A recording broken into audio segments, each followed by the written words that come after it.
In this video, I will be doing something different. Rather than visiting famous landmarks or events, my subject will be the sporran, the pouch worn as part of the traditional male Scottish Highland dress. Because the kilt had no pockets, the sporran served as a wallet and container for personal items.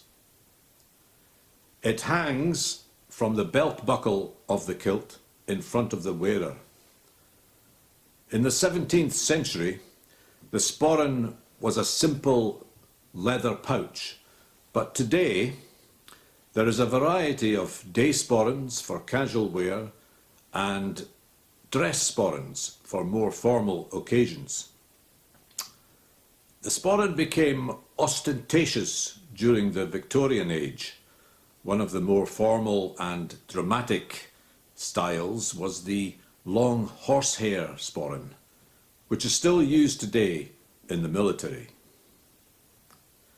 To find out more about the sporran and how it is made, I visited Ross and Louise Ormerod at their Craigrossie studio in Perth, where they use traditional leather working skills to make a variety of items, including sporrans. Hi there, I'm Louise. And I'm Ross. And we are Craigrossie. We basically specialise in handmade leather goods, and everything that we make is in here in our little studio in Perth. I hand make everything myself, all the way from cutting out the leather, hand dyeing it, and then hand stitching the product to finish it off. Primarily our business is making sporrans. It mostly starts off with me making a pattern first for making a sporran or any other leather goods. I design the pattern all by hand and then mark it out as to how I want it to sit. So this pattern here has got all the holes punched into it, ready to make a brogue pattern. I then, once I've marked it all out, I dye the leather and then cut it out, and that would have been the cut out from that area there. And then I stitch it on to the backing piece of leather, which is a lot thicker.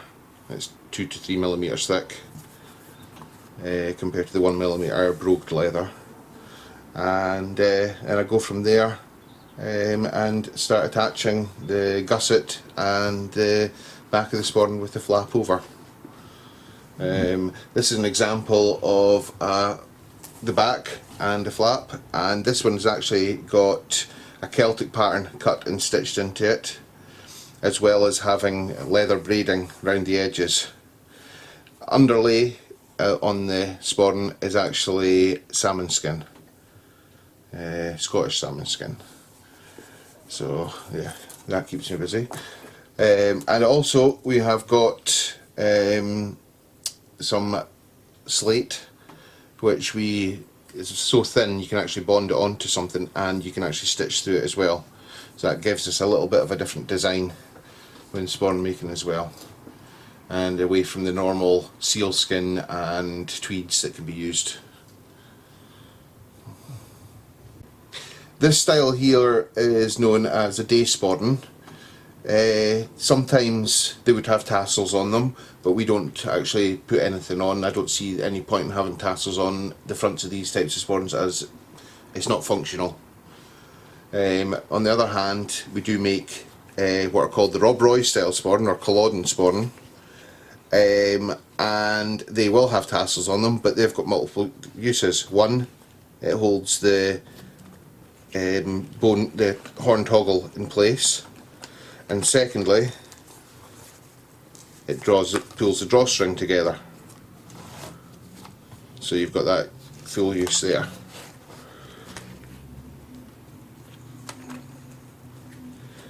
I also hand carve into some of my leather sometimes. That is a Pictish symbol that's on the front of this one.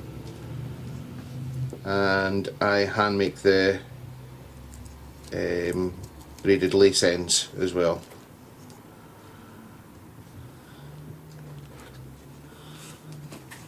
And that's the back of the sporran. Traditionally, sporran would have been, the soft area would have been using deerskin, but getting hold of deerskin these days is near on impossible, and it costs a considerable amount of money if you do get it. So we tend to use a chrome tanned cow leather for the soft leather. The firm leather is a vegetable tanned leather that we get from a company called Sedgwick's, and they're regarded as one of the best bridal leather makers in the world. But you know, we just get their veg tanned and dye it ourselves.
This is where you need this was done earlier sort of thing, you'd get round to the other side before you've even finished.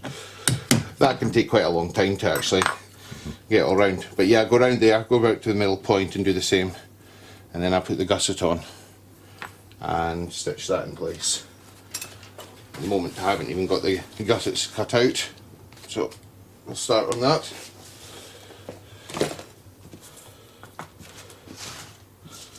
Clear some rubbish out of the way.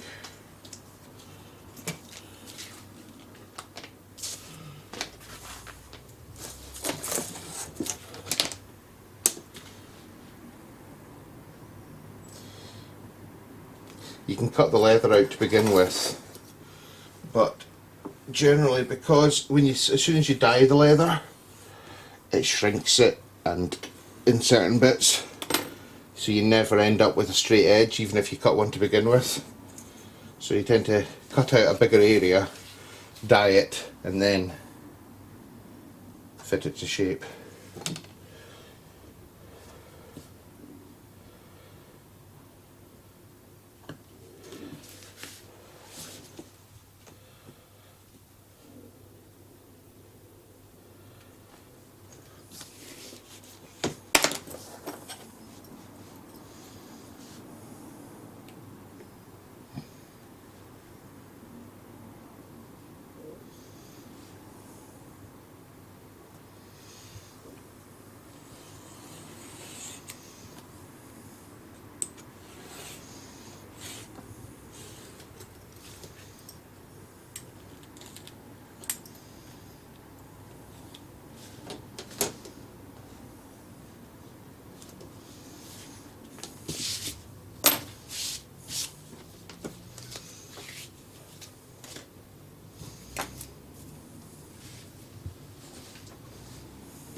Make sure this one, at least one of the edges, the top square as possible.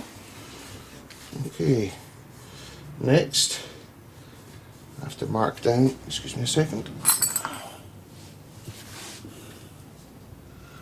I don't need to mark that on. Once I've got the whole stitch marked out on one side, I'll go round and lay the layer of leather round about. hold it in place with clamps.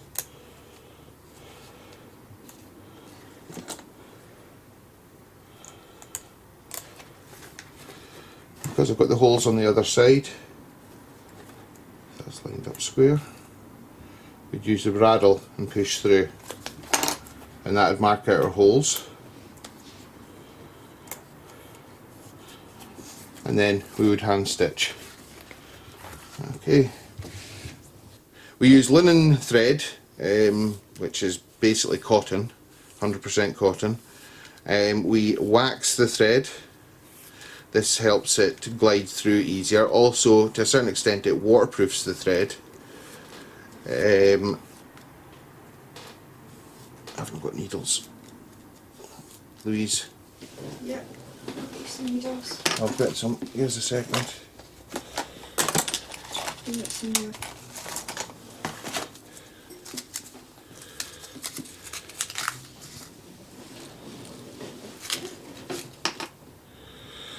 Unlike a sewing machine, which interlocks two pieces of thread together, where if one breaks, the whole lot will unravel, I hand stitch using what is traditionally called the saddle stitch.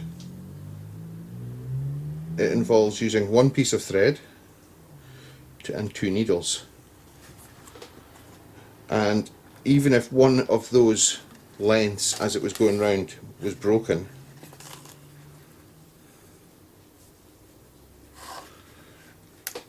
it would never actually unravel, because each piece bypasses the other and locks in together.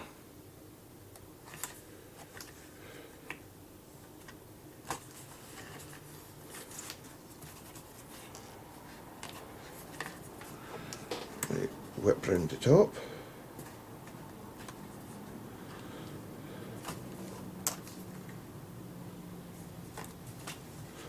And do the same again with the other needle.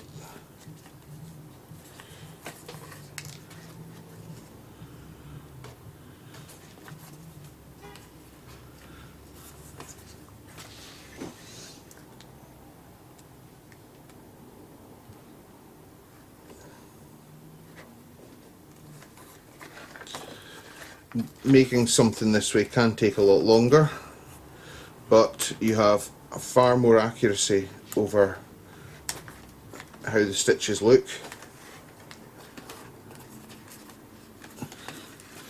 and it looks a lot neater on the finished product. Better go through the other side first.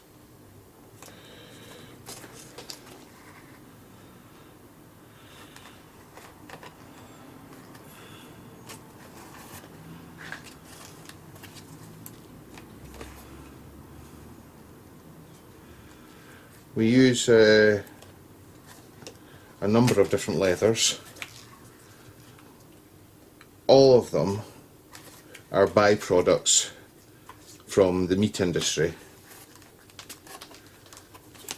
We do not use anything that's used specifically to make leather. As we see, this can be quite wasteful. Even what we use sometimes to soften the leather is neat's foot oil, and that is actually the cow bones,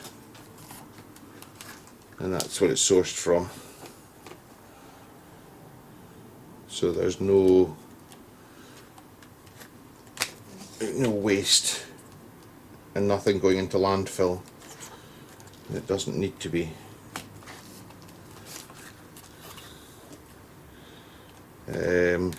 We do most of our leather is from the US, from down in England, just because that's where the last of the veg tanneries are. We do have some tanneries up here in Scotland, but they're mostly for chrome tanned leathers using heavy metals and chemicals, and they're used in the shipping industry and for the manufacture of your airplane seat covers. So completely different leathers. We've come across one new tannery here in Scotland. He's a social enterprise, and he's only just a one-man band at the moment, but he makes for us a Scottish salmon skin leather, and it's tanned using basically oak bark and water. He basically, the effluent afterwards can actually be used as a fertilizer for your garden. It's completely unharmful, non-toxic. I say it's just oak bark or other wood barks for the tannins and water that's used in it. He even tests the strength of it by dipping his finger in and tasting it before he goes on. So he does that, and the skins are sourced locally here in Perthshire.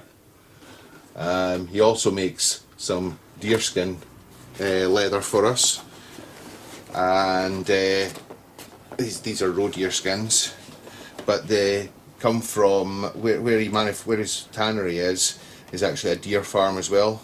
So the deer are actually bred for the meat industry, and the leather is a byproduct which he then tans into beautifully finished natural leathers. Again, using just wood barks for the tannins and water. Very rare leather. So Very rare. Very, very lucky to have some of that. Yeah.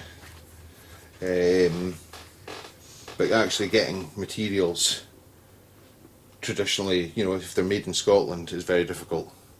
I'd like to be able to get more and work with more, but getting sources is proving to be pretty difficult, since most tanneries were closed down in the 1970s, and nobody really has started doing it back themselves, because people can get cheaper leathers from India and China for a fraction of the price, but what damage they do to the environment in the making of them is, I don't know, but I've seen some programs where I've been like, oh, I couldn't live in that environment.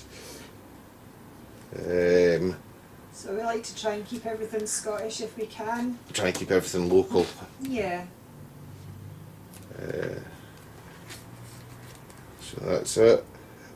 So far, most of our customers are from local. We have a kilt maker down the road who passes any of her customers on to us. She traditionally makes kilts all by hand as well. Takes her up to 30 hours to sew put a kilt together using tailoring skills, and she passes on any customers to us, and we make either the sporrans or kilt belts to complement their attire.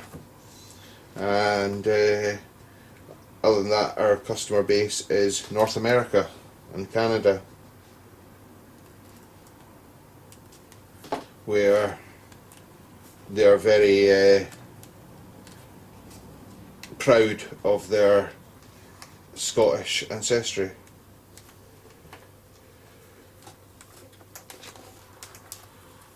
Okay. So that's the stitch there. It's quite strong as it goes on,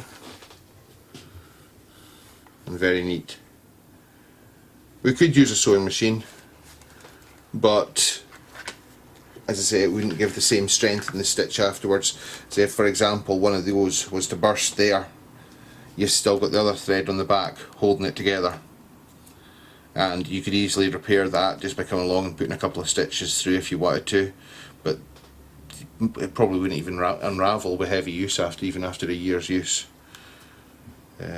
Another reason why they used linen thread was if this actually got leather is partially waterproof, but by the time you put waxes and all that, you can make it waterproof yourself. But with the linen thread, you've got that going through the holes. If water actually goes into linen, it actually swells up, and that fills up the hole, making the bag completely waterproof.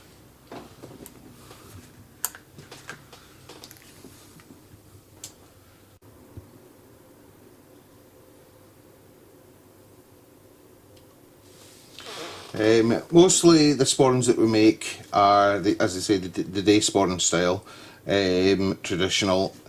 This has got a basic brogue pattern around the edges. We've got that in the tan, mahogany and black. We do a slightly bigger style for those that want a bigger pouch. Inside they've all got a little coin purse, a purse within a purse, and yeah, so that's gives it a little bit more space. On this one here we've got a hand carved Celtic motif as well for the customer. This one's something a little bit different. This one's got the wolf carving on it. There's two wolves. And then again I have hand designed a Celtic pattern to go around the edge, and I've actually hand stitched that in rather than just the carving. And that's got a lovely interior with it as well, still with a coin purse. And coin purse inside. So you can fit a few things in there. Your mobile phone, your hip flask and whatever else you put inside. We do some plain ones as well, but not so many of them. This one's got the emblem of the kilt maker Marion Foster, Askerville Strathern. This is her little emblem. So this has been made in conjunction with her. And this is a plain one with a nice interior, and you'll see the belt inside as well. So every one comes with a belt.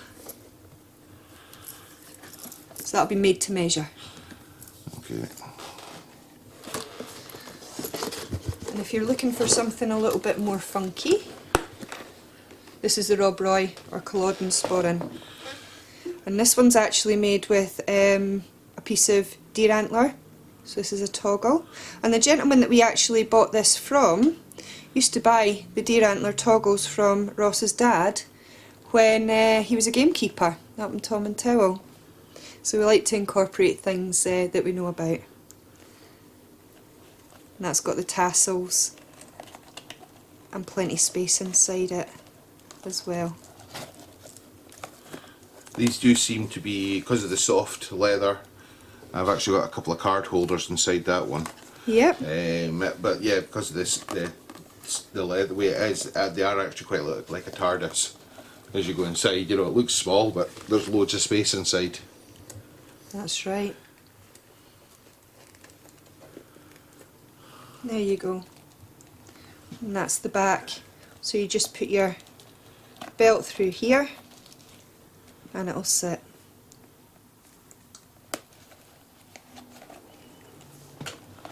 And on the backs of the normal sporrans, they've got their own set loop. So sometimes the leather has a bit of a mind of its own, so we always have quality control.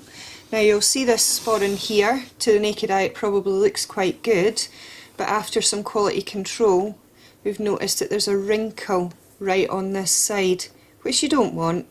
You want it to be perfect like this side. So what we're going to do, use this one as a prototype, show it to some people, see what they think, but there's no way we'd sell something like that with that there. It needs to be perfect. We hope people are going to have it for a lifetime.